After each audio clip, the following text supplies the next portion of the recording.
মমতা বন্দ্যোপাধ্যায়ের একটা বক্তব্য শুনলাম, সেখানে তিনি বলছেন হাদিকে কারা মেরেছে এবং কাদেরকে দিয়ে মারা হয়েছে সবই আমি জানি, কিন্তু কারোর নাম বলবো না। যদি কারোর নাম বলি তাহলে বাংলাদেশ উত্তাল হয়ে যাবে। ভারতের স্বরাষ্ট্রমন্ত্রী অমিত শাহকে উদ্দেশ্য করেই তিনি এই কথাটা বলেছেন। হাদি ভাইকে মেরে তারা যখন কলকাতা পালিয়ে যায়, কলকাতা পুলিশ তাদেরকে অ্যারেস্ট করলে অমিত শাহ সরাসরি মমতা বন্দ্যোপাধ্যায়কে ফোন দিয়ে হয়তো বা এমনটাই বলেছে যে ওই আসামিরা যে স্বীকারোক্তি দিবে, যে তথ্য দিবে, এটা যেন প্রকাশ করা না হয়।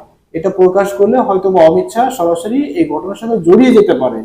মমতা বন্দ্যোপাধ্যায়ের বক্তব্য থেকে এটাই বোঝা যায় যে অমিত শাহ হাদি ভাইকে মারিয়েছে। যে দুইজনকে অ্যারেস্ট করা হয়েছে শুধু তারা না, এই ঘটনার সাথে আরো অনেকে জড়িত আছে, বাংলাদেশে বড় বড় দায়িত্ব পালন করতেছে হয়তোবা তারা। যে কারণে মমতা বন্দ্যোপাধ্যায় বলছে যে তাদের নাম বললে বাংলাদেশ উত্তাল হয়ে যেতে পারে। এই যে দুইজন আসামিকে অ্যারেস্ট করা হয়েছে, এদেরকে হয়তোবা বাংলাদেশ আর কখনো দিবে না। কারণ তাদেরকে যদি বাংলাদেশে ফেরত দেয়, তারা যে তথ্য দিবে সরাসরি অমিত শাহ ফেঁসে যেতে পারে। সেই কারণেই এই আসামিদেরকে আর বাংলাদেশে কখনো ফেরত পাঠাতে নাও পারে।